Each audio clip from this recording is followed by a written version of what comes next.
I think it goes without saying that Traverse Town has a lot going on in it, more than I realized when we first landed here. With the many nooks and crannies of hidden details, supplying us with the lot of lore and mythology to explore. It's honestly a lot to take in for sure. We've seen Merlin, the fairy godmother, the heart of what a world is, and even more. So let's learn all we can through this world in our... After completing the next set of worlds, Agrabah, Monstro, Atlantica, Halloween Town, and finally Neverland, we'll need to return to Traverse Town once again to give Sid the new nav gummy we acquired from Neverland. This, of course, does take some time for Sid to install onto our ship, but it does give Sora and the gang some time to reflect on their adventure. However, in this reflection, Sora begins to feel extremely down about their entire journey, as time after time, they've not found the king, and the darkness continues to spread throughout the many worlds, despite Sora's sealing of the keyholes. The villains seemingly one step ahead of us at every turn, thanks to Riku. Being told to believe in himself, this actually unlocks something within Sora's heart, as he suddenly dives into the past he's unfamiliar with.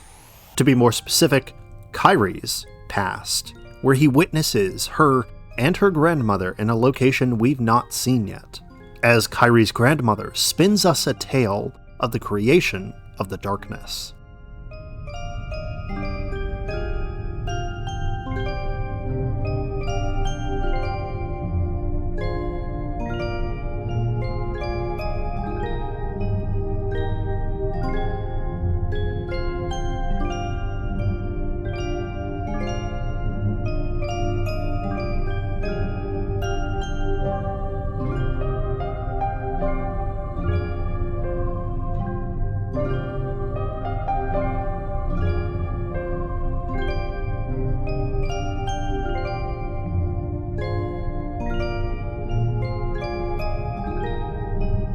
I wanted to play this out as this story in itself is portrayed as a myth, and there's a lot that we can take from this scene that sheds some light on how even in this universe, light is seen as a deity of sorts, existing as a primordial force that is not only its own entity, but also inside of every person's heart.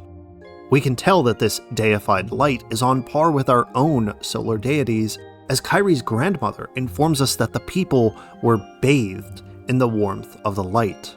I should mention that this trope of the light being presented as warm and comforting, while darkness presents a more colder and uncomfortable or even dangerous feeling, is a fairly common trope in other games and movies. But looking through the many beliefs around the world, light or solar deities are some of the most prevalent and most powerful.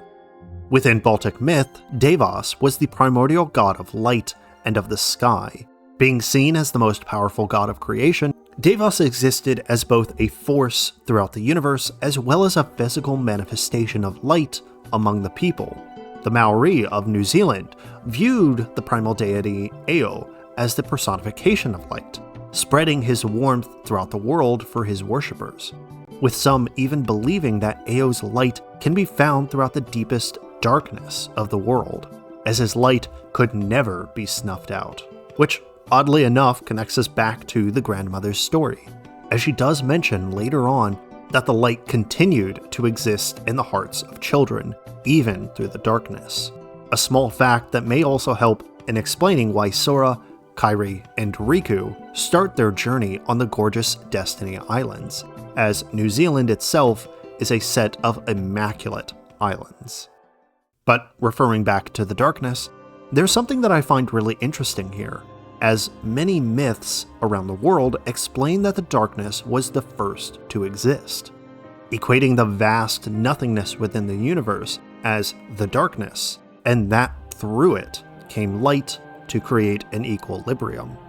This thought is apparent within Egyptian myth, as the goddess Nu or Nun was the primordial watery abyss of the universe, and that through her, the sun and creator god, Ra, came into being, providing light to the universe amid the dark waters. Going further south from Egypt, the Abaodia people of Kenya formed a creation myth of their supreme deity, Wele Zakaba, who existed in the vast nothingness of the universe, and from it created the heavens through lightning, and subsequently the sun, the moon, and the stars, providing light to a darkened universe. As you could probably tell from these many myths, light is typically the product of the darkness, or by the primordial gods who bring light forth to counteract the darkness. However, within the grandmother's story, it's seemingly the opposite, as we learn that the light is instead the most ancient and presumably the creator of everything, except for the darkness, as it's through the cruelty and greed of man that the darkness was formed, slowly growing and festering deep within the hearts of men until it was released upon the worlds. Which says a lot about the power that mankind has over the universe, as it's man's darkness that is powerful enough to destroy everything the light touches. Waking up from the vision of Kyrie's past, we question whether it was Kyrie calling out to us, or if she was connected to our heart in that brief moment. But before we're able to reach a conclusion, Sid returns and informs us that the new nav gummy has been installed and that we can finally make our way to the new world. Of course, I'd be delighted to go, but there's still plenty to do here in Traverse Town that we haven't had a chance to explore just yet. For instance, if we make our way back straight ahead, we'll notice that a new building now fills what was the oddly empty space from earlier. And when we head inside, we'll find that Geppetto and Pinocchio have made themselves a new home after making it out of Monstro, thanking Leon for helping in supplying them with the means to have this wonderful home. We also learned from Geppetto that he's been keeping himself pretty busy by crafting some new and more powerful gummy blueprints for us, giving us these blueprints as a reward for killing Heartless throughout our journey, many of which are blueprints that tie directly to Final Fantasy characters like Sid, Yuffie, and Aerith, with one in particular being gifted to us for going in and out of the doorway 30 times, which is a choice. Jokes aside, if you're able to defeat a grand total of 5,000 Heartless throughout your journey, Geppetto will gift you with the last blueprint of the bunch, Hyperion, which, much like Highwind and Ragnarok, is a fairly common Final Fantasy term, used as a name for some characters, as well as a name for some more powerful weapons. However, the name Hyperion actually holds a stronger meaning in myth, as Hyperion is viewed as the personification of light within Greek myth. Being one of 12 titans born from the primordials, Gaia and Uranus, Hyperion, alongside his sister titan Theia, the personification of the bright blue sky, bore 3 children: Helios the sun, Selene the moon, and Eos the dawn. Titan gods who were continually worshipped throughout Greece and Rome's history. As for the rest of the Gummi Ships that we've acquired in our journey, let's review each of them, as there are quite a few that have ties to not only notable Final Fantasy characters, but to ancient myths as well. First off, we have the 3 ships, Cindy, Sandy, and Mindy, which I thought at first were based on the names of princesses when I was a kid, but are actually based on the Magus sisters of the same names in multiple Final Fantasy titles. 3 sisters who, as a triad, are based on the Moirai of Greek myth, Clotho, Lachesis, and Atropos. Of course, they connect as well to the Norns of Norse mythology, as a similar triad of fate. Next we have Shiva, an ice-based summon whose origins connect to the Hindu god of destruction of the same name, as well as that of the Yuki Onna of Japanese folklore, as this yokai is depicted as a pale blue woman who uses the ice and snow to steal men's souls. Then there's Lamia, who, during the Hellenistic period of Greek myth, was seen as a monstrous and snake-like woman who would devour children in the night. However, later accounts would change the Lamia to a seductress to steal the souls of men. Sylph is next, and you might remember them from our time in Neverland.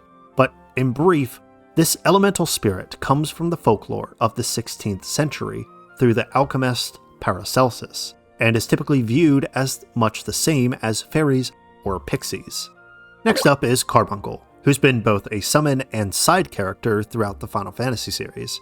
As a creature of South American legend, the Carbuncle is often depicted as a small fox or cat-like rodent with a ruby on its forehead, and is said that encountering this creature or even just seeing it was meant to represent good fortune to that person or group of people. Goblin is next, and as a recurring enemy throughout the Final Fantasy series, it's fitting to have them here as well in some fashion. Based on the small and grotesque creatures of European folklore, goblins are seen as mischievous spirits who are believed to be a type of fairy or kobold, and as trickster spirits, they were just as likely to eat you as they were to steal your left sock. Still looking for that damn sock. Bombs, another recurring enemy within Final Fantasy, much like the goblins, bombs unfortunately don't have a direct mythical inspiration. However, as creatures of living fire, they may connect to the spirits known as will-o'-the-wisps of English folklore, as well as that of jinns or ifrits of Arabic and Islamic folklore, all of whom were viewed as creatures or spirits of fire. Remora, another summon within the Final Fantasy series, like many others, was believed to be a powerful creature of Greco-Roman belief. And just as the summon's attack was based on physical damage, it likely comes from the thought that these creatures could easily hold boats in place with their strong jaws, and bring the ship and her crew down to the depths. Ahriman, much like bombs and goblins, is another recurring enemy throughout the Final Fantasy series, and an enemy that fans love to hate through its petrifying gaze. Originating from Persian Zoroastrianism, Ahriman was seen to be an evil spirit and king of demons, who was hell-bent on corrupting and consuming the righteous. However, the Ahriman's singular eye and wings may also connect it to the monster Balor of Irish folklore, as this monster was seen as the leader of the Fomorians, and used his one eye to poison, incinerate, or even petrify anyone in his path. Imp, another creature often seen within the Final Fantasy series, are creatures found within many Western European mythologies, and are viewed as small but cunning demons. Specifically within Germanic folklore, these mischievous creatures were viewed as the aspects of gods who enjoyed innocent pranks on villages that they inhabited. However, within Christian beliefs, the imp has been equated to a hellish demon and spawn of unadulterated evil. Siren is next, and is a unique addition, as these creatures were seen as enemies throughout the Final Fantasy games, but were surprisingly made into a summon in Final Fantasy VI. Originating from Greek myth, sirens were said to be bird-like creatures with the head of a woman. Capable of entrapping sailors with their tantalizing songs, they were thought to guide these sailors to their deaths by crashing into the rocks. In later periods, sirens would take on a more feminine appearance as they merged with mermaids, becoming one and the same. The Stingray, an enemy seldom seen in Final Fantasy, the Stingray is a significant figure within many cultures of the Pacific Ocean, appearing as the, and forgive my pronunciation, Te'ai Tanga Apunga, or offspring of Punga. The Stingrays and Manta Rays were thought to be the creations of the gods, who acted as the guardians of the oceans, protecting and maintaining the health of the ancient waters. Catoblepas. Much like Siren being both a summon and enemy in Final Fantasy, the Catoblepas is one of the more recognizable creatures thanks to its unusual name. Deriving from the Greco-Roman writings of Pliny the Elder on Ethiopia, Catoblepas was a large water buffalo that was thought to have the ability to turn people to stone with just its gaze. It was also thought that the Catoblepas was capable of breathing fire through its nose. Adamant. This one is actually an odd one of the bunch, as it's primarily seen as an endgame material instead of an enemy or summon, as this material was used for crafting Excalibur in the first Final Fantasy. Of course, this may also connect to the Adamantoise, which was a remarkably resilient tortoise monster throughout the series. That said, adamant as a material is surprisingly featured within Greek myth, as it's believed that the chains that held Prometheus to the rock after his helping of humanity were made of adamantine. Serpent. I don't know how this ship looks like a serpent, but I believe this is meant to be Midgard-Samar of Final Fantasy, a massive serpent that uses both the earth element and poison against any unfortunate characters that cross its path. In Norse myth, the Midgard-Samar, or rather Jormungandr, was a child of Loki who was left in the waters of Midgard to encircle the earth. That said, serpents are some of the most common monsters used in myths around the world.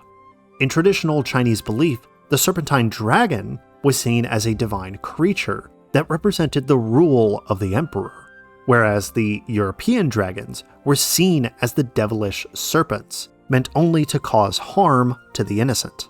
This is further emphasized through the Book of Genesis through Judeo-Christian belief, as it was the serpent who tricked Eve into eating the apple of knowledge.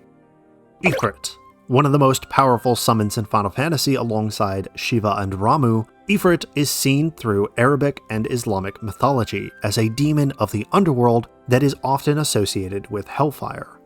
Often referred to as Ifrit, it's thought that these creatures were a type of jinn that resided within the earth, and though many viewed them as creatures of malice and evil, this view was more of an outsider perspective, as many early Muslims saw these beings as enacting God's will. Odin, another popular Final Fantasy summon, is considered one of the most powerful through their iconic move, Zenzuken.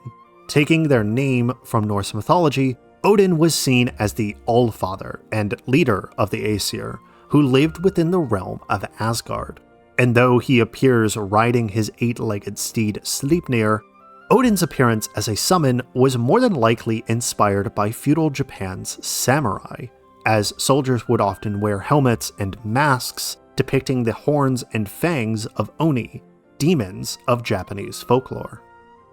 Atomos, another boss and summon within the Final Fantasy series, is one of the odder-looking creatures, with its almost demonic appearance and gaping maw. As for its mythology, it's difficult to pin down, as it could connect to the pre-Socratic belief that atomos were the building blocks of all matter, as stated by Democritus. However, it could also derive from the book Antiquities of the Jews, in which the Roman historian Josephus in 94 CE describes the alleged Jewish magician Cyprus Atomos and his representation of the belief that ancient Jews were adept in magic. Golem, primarily a rock or metal enemy within the series, is capable of channeling the earth to attack its enemies. This is fitting, as Jewish folklore and mysticism tell that the golem was a man-made construct of clay or mud that was meant to not only protect the Jewish people, but bring them closer to God. Through this, even the Talmud stated that the first man within Abrahamic belief, Adam, was in fact a golem, and that he was made from the earth. Diabolos, the devilish summon of Final Fantasy, is a summon that focuses on utilizing gravity magic to deal fractal damage to its foes, and as you could probably tell from its depiction, is probably meant to represent the devil or potentially powerful demons within Judeo-Christian mythology. This thought is further supported by the fact that Diabolos is the Greek term for devil. Death Guys, primarily seen as an extremely difficult boss fight in both Final Fantasy VI and 9, Death Guys is one of the only bosses, alongside Lich, that can use the deadly spell Level 5 Death. And like Atomos, Death Guys doesn't have a direct mythological connection, but with its skeletal head, it may be meant to represent the oppressive wave of death that swept through Europe during the mid-14th century, as it was this historical event, and especially so afterwards, that influenced the thought of death as a skeletal figure. Typhoon is next, and I think this is actually meant to be the recurring enemy Typhon, the double-mouthed monster that's capable of either killing your party members or removing them from battle. Originating from Greek myth, Typhon was the father and king of all monsters, who sired children like Cerberus and the Chimera with his queen Echidna. Born from the primordials Gaia and Tartarus, Typhon is portrayed as a snake-legged, fire-breathing monster who fought against the Olympians to rule over the world, using his gale force power to conquer all. Alexander, primarily seen as a mechanical summon of pure holy power, Alexander is believed to have been inspired by the legend of Alexander the Great, as his forces built the metallic Caspian gates near Anatolia to prevent the unholy forces of Gog and Magog from entering the Greek territory, a legend that writers like Pliny the Elder and Josephus viewed as a task that divided the world in two. Leviathan. Much like many of the other summons mentioned here, Leviathan is an extremely prominent beast that is almost always depicted as a massive sea dragon that's capable of sending massive waves to wipe out its enemies. Stemming from ancient Hebrew and Canaanite mythology, the Leviathan was the lord of chaos and of the ancient waters before man came into existence. Eventually, within Hebrew belief, Leviathan would be slain by Yahweh and given to his followers to feast upon. Ramu, the lightning summon, is, at least in my opinion, the most human in appearance, as well as one of the most powerful of the bunch. As for their mythology, Ramu is believed to be an amalgam of the demonic creatures of Mesopotamian belief known as Lamu, meaning bearded one, and of the hero Rama of the Vedic Ramayana, in which Rama is seen as the incarnation of the god Vishnu.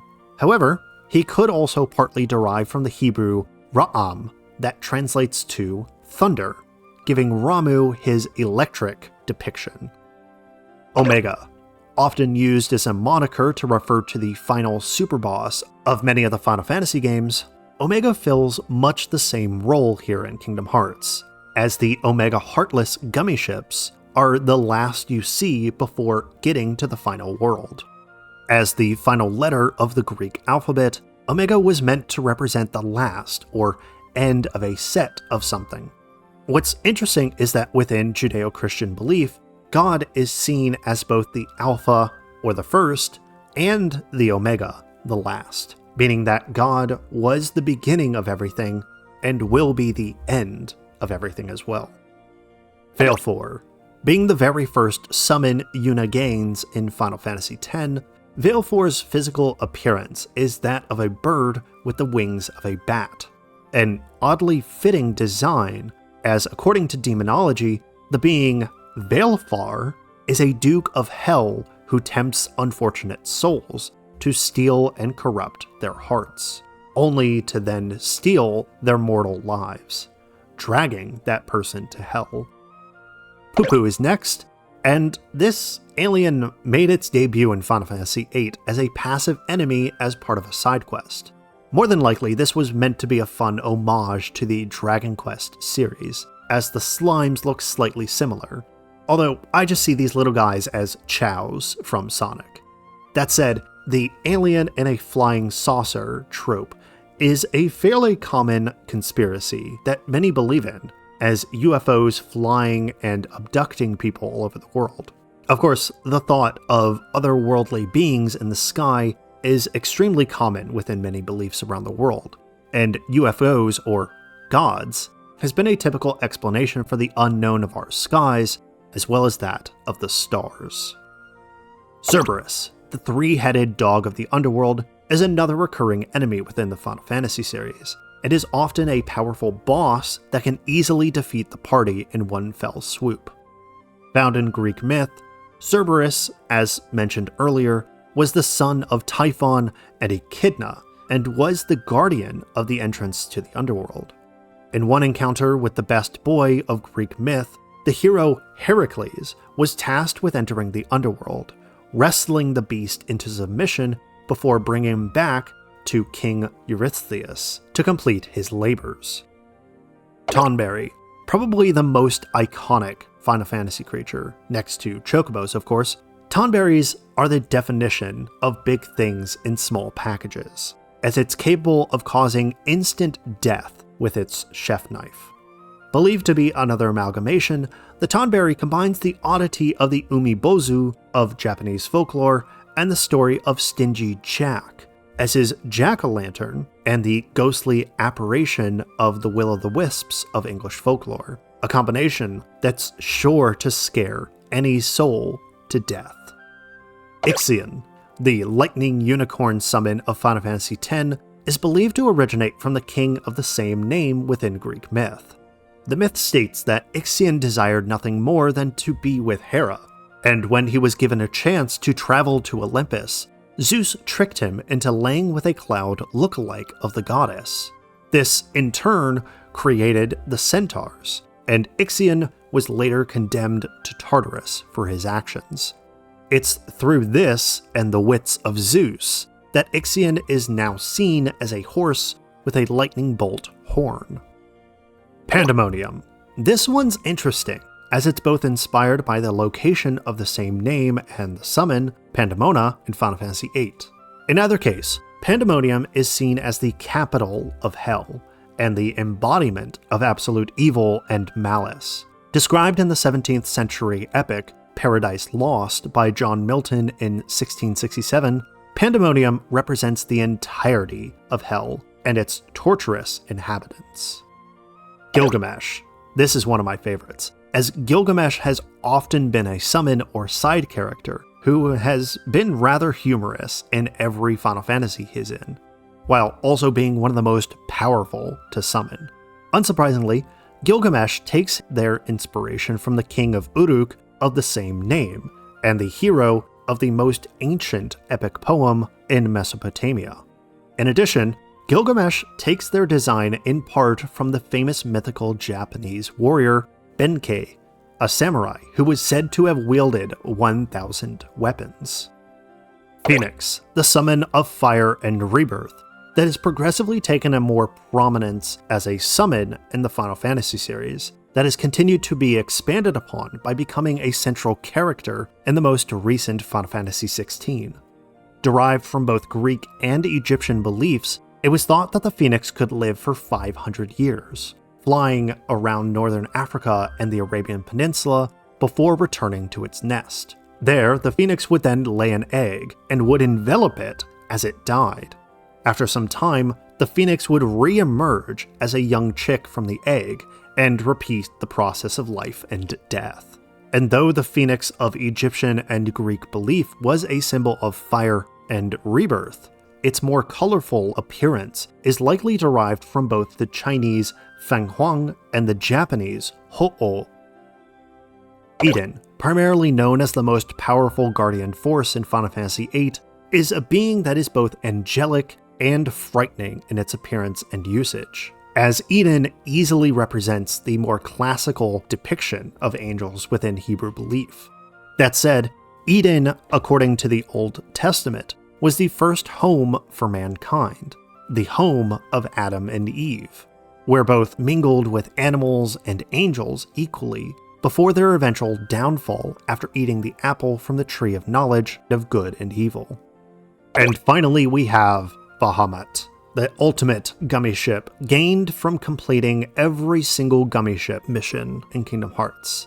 This is honestly one that I've had the most difficult time getting in my own playthrough, and it's okay in usage, as by the time you're able to get it, you've probably already gotten all of the gummies from Pongo and Perdita. That said, Bahamut in Final Fantasy is seen as the king of all dragons, and has been in every single Final Fantasy game throughout the series. Originating from Arabian belief, Bahamut was believed to be the cosmic fish that held up the cosmic ox, Kujata, as well as the angel that held up the world. Surprisingly, its depiction as a dragon didn't begin until 1975, with the tabletop fantasy RPG Dungeons & Dragons, where the cosmic Bahamut was merged with the sea primordial of Sumerian myth, Tiamat, to form the iconic King of the Dragons, while Tiamat would be drawn up as his opposite. With all these Gummi Ships to collect, your common playthrough is typically only going to collect the ones in each of the lanes between the worlds, as you really have to go out of your way to collect every single Gummi Ship in the game, which at times can be extremely tedious. That said, I still find the Gummi Ship missions to be a very good challenge to help break up the monotony of a rail shooter. As for the blueprints and their origins, these missions and their rewards are a great way to see more fan-favorite Final Fantasy faces, as so much of the series takes inspiration from myths and cultures from around the world.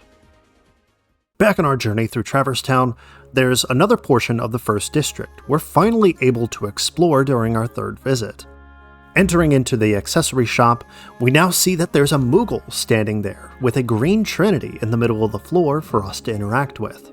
Speaking to the Moogle, he mentions that on the second floor of this building, there's a synthesis shop that we're now able to access thanks to the green trinity we learned back in Agrabah.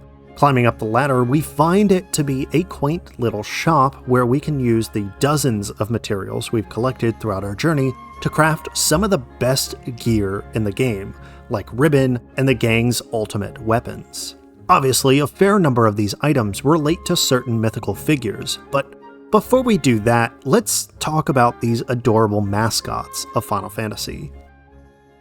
In researching the Moogles, it surprised me to learn that these critters were actually conceived by Final Fantasy's designer Koichi Ishii during his time in grade school as a boy, basing his design off of koalas and bats, as both were seen as polar opposites to one another, with the koala being fluffy and seemingly harmless, while the bat was seemingly more aggressive and more fiendish in its appearance.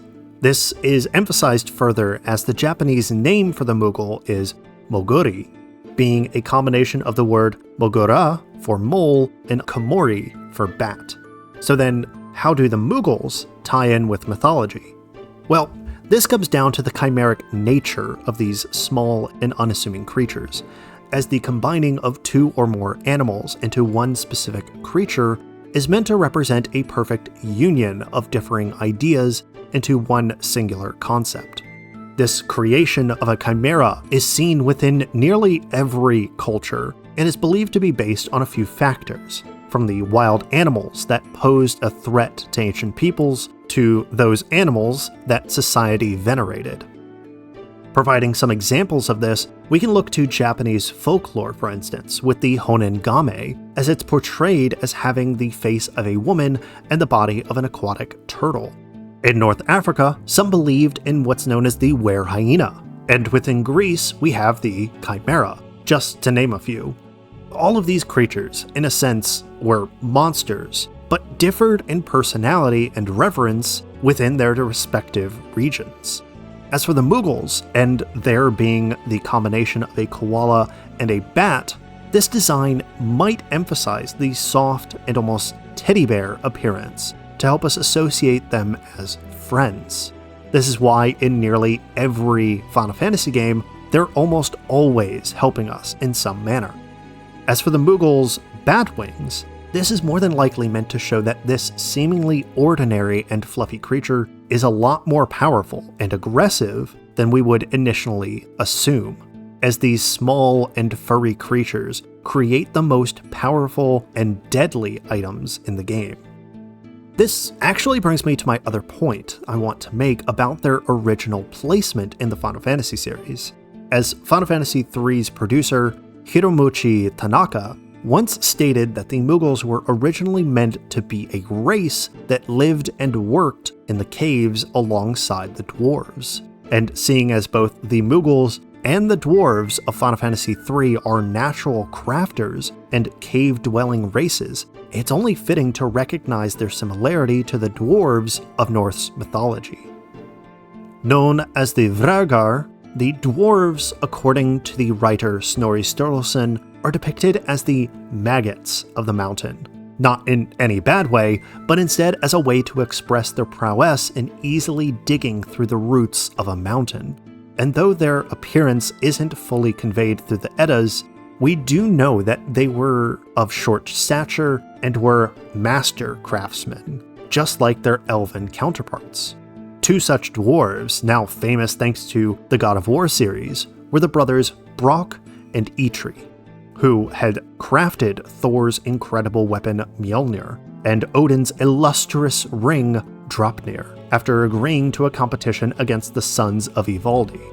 Two items that I think would fit seamlessly among the many items we see within Kingdom Hearts. What's more is the fact that with the dwarves of Norse myth, they were known to be capable of crafting some of the most divine and incredible items through some of the most mundane materials. Items that included soft and golden hair forged from fire, an indestructible boat that could fold up into a person's pocket, and a boar, Gullinbursti, with the mane of pure gold. Items that are all seemingly impossible to make through the forge, but a feature that these Moogles here share quite appropriately. I mean, the one we speak to is literally standing next to a forge, ready to form a mighty weapon or magical item for us. That said, there are quite a few items here that the Moogles can craft that connect to some of the most prominent myths and legends. Thankfully, there aren't as many here as with the Gummi blueprints, so we won't be spending all day going over these. Now, I would start from the first ones we are able to craft, but unfortunately none of these have any connections that we can follow up on. But if we do jump to the second set of synthesis, the first grouping here, the angel bangle and the golem chain, can be traced back to Abrahamic belief. Of course, angels aren't exclusive to this specific belief, but given this grouping alongside golems, these do fit best. According to ancient mysticism and Abrahamic angelology, angels are seen as a multifaceted race of beings who sat within separate hierarchies, with some, like the Ophanim or thrones, for instance, were perched alongside the seraphim, who sat at the highest tiers of angels, as the guardians of both heaven and of man, in spite of the fact that these two types of angels were wholly different from one another. As for the golems, we briefly mentioned them earlier, but within Jewish folklore, golems were seen as physical protectors of man that existed to be in service to their creators as manifestations of God's will. Even the chain of the item conveys the idea that the golem was chained to whomever crafted it, commanding it to serve and protect that person and their community for as long as it was alive. Now, within the third and fourth sets of synthesis, we find the Gaia Bangle, Titan Chain, 3 Stars, and the Atlas Armlet. 4 powerful pieces of equipment that together represented the first rulers of the Earth in Greek mythology. With Gaia, she was the primordial personification of the Earth, who bore the Titans and many of the giants with the primordial of the sky, Uranus. Nevertheless, the Titans would lose their foothold over the world as their children, the Olympians, would overthrow them in the fierce Titanomachy, chaining them up and locking them away within the pit of Tartarus. As for Atlas, the Titan of strength and endurance, he would be charged with holding the heavens up for all of eternity. Furthering this imprisonment is the armlet, which serves as a cuff to prevent the Titan from regaining his freedom. With the 3 stars, this potentially has a lot of different meanings and connections that can range from Greek mythology to Chinese cosmology. But given the grouping of these items, we can connect this to the 3 stars of the constellation of Orion's belt: Zeta, Epsilon, and Delta. Not only being the 3 brightest stars in the northern hemisphere, the constellation serves as the center point of the great hunter Orion. In his story, Orion had befriended the goddess of the hunt Artemis through their travels of the Greek woodlands. However, Artemis's twin, Apollo, the god of music, grew jealous and in some sources sent a large scorpion after the hunter to kill him. No matter the story, Orion dies, and is then honored by Zeus for his strength and skill, and is carried to the heavens, and forever immortalized as the constellation for all to see. That said, I should mention as well that these 3 stars again represent the divinity with the number 3. And just as we covered during our time back in Destiny Islands, the number 3 and its concept have been seen in nearly every religion or cult of worship throughout time as a representation of completeness and harmony. Stepping out of the synthesis shop with our newly crafted items, gummy blueprints, and a new nav gummy installed onto our ship, we've now come to the end of our 3rd visit through Traverse Town, and the beginning of the end of our journey through Kingdom Hearts. This visit may not have been as long as our prior visits to this world, but it's still just as jam-packed with myths as ever.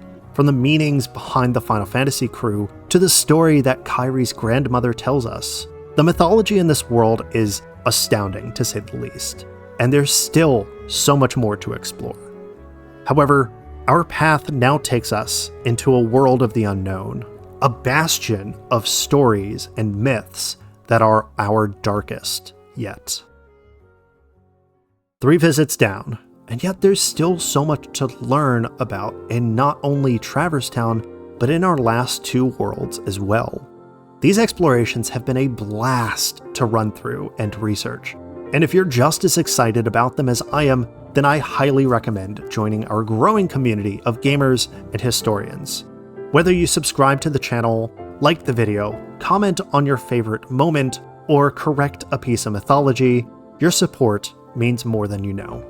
And if you'd like to go a step further in supporting the channel, consider joining gamers like Sarah Smith, DMT Infinity, Erickson James, Vagar Arnson, Ryan, and Steve over on my Patreon. They are incredible people, and I can never thank them enough for their kindness. Links, as always, are in the description. But thank you all so much for watching, and I'll see you all next time.